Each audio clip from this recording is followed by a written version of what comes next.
कृषी विभागाच्या वतीनं साताऱ्यामध्ये राष्ट्रीय अन्न सुरक्षा व पोषण अभियानाअंतर्गत विभागीय स्तरावर सातारा, कोल्हापूर, सांगली या ठिकाणचे जवळपास 250हून विविध स्टॉलचं आयोजन या ठिकाणी उभारण्यात आलेलं आहे। आपण जर पाहिलं तर अनेक वस्तू ज्या आहेत या प्रदर्शनामध्ये उभारण्यात आलेल्या आहेत। विशेष करून या ठिकाणी आता जर पाहिलं तर फळांचं गाव म्हणून प्रसिद्ध असणाऱ्या धुमाळवाडीचा स्टॉल या ठिकाणी देखील उभारण्यात आलेले आहेत। अनेक वस्तू या प्रदर्शनात ठेवण्यात आलेल्या आहेत।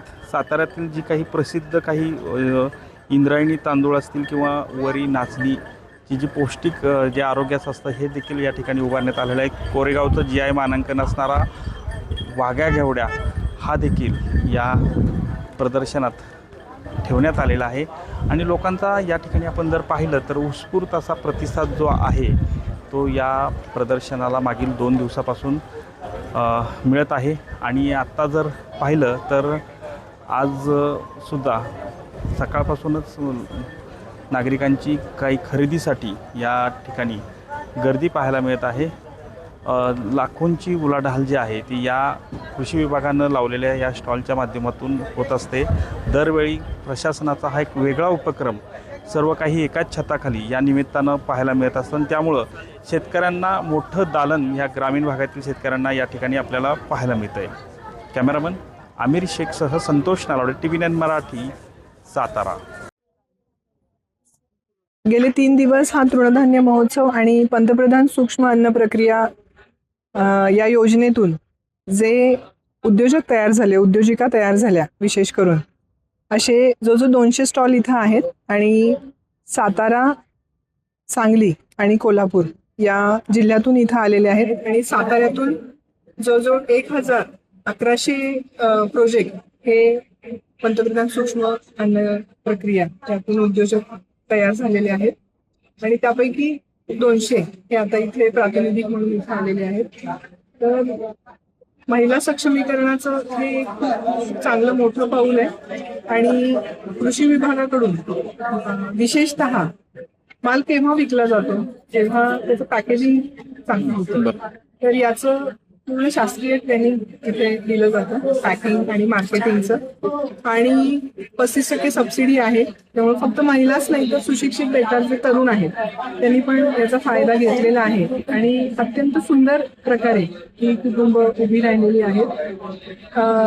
काल तर आपण बघितलं की सुभाष गोबडे हा एक युवक आहे आणि कोरोनाच्या काळात त्याची तब्येत खराब झाली आहे, वारंवार आजारी पडत होता। तर त्यांनी आपल्या गावी गेला तो आणि या PM पंतप्रधान सूक्ष्म अन्न प्रक्रिया या योजनेचा फायदा घेऊन आता त्याचा इतका मोठा उद्योग सुरू झालेला आहे की त्यानं स्वतःच्या आरोग्याची काळजी तर घेतलीच पण त्याबरोबर समाजाच्या आरोग्याची काळजी घेतली। पण हे उभारणी करताना त्याला या आपल्या योजनेचा फायदा झालेला आहे।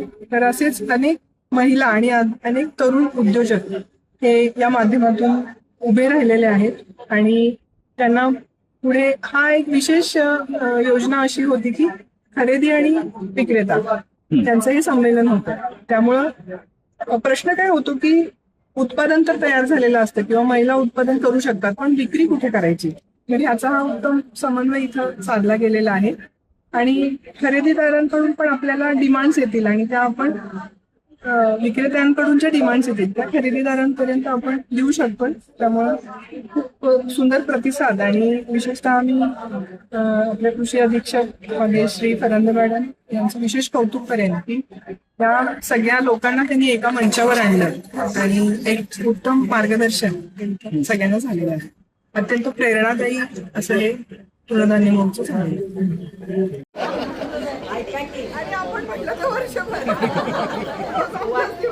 वाईचं साहेब आलं होतं ना, मी बकुट्याला धरून तिथं नेलं होतं, म्हटलं तुम्ही वाईचं मी मातेची लई लांब नाही म्हणजे आता 5 वर्ष झालं म्हणून 2 गट मोडलं। मला लिहिता वाचता येत असेल का 4 गट माझ्याकडे होतं, 2 गट मोडून टाकलं। पंचायत समितीच्या औदुंबर साहेबांवर भांडले, तुम्हाला गेल्या वर्षी दिला होता ना, मग तिथला द्या की, ते सेल झालाच नाही, आता काय करायचं। आता हे कृषी खात्याचा मला फ्री असेल ना तर मी तुमच्या माहिती करता सांगते पार मंत्रालयापर्यंत यशवंतराव चव्हाणला गेली मी, मंत्रालय सेंटरला तिथपर्यंत मी म्हणजे कृषी खात्याच्या माध्यमातून फ्री असेल. आपल्याला शेतकऱ्याला मॅडमला सोबतंय का शेतकऱ्याला 15-20 हजार भरायला? आता हे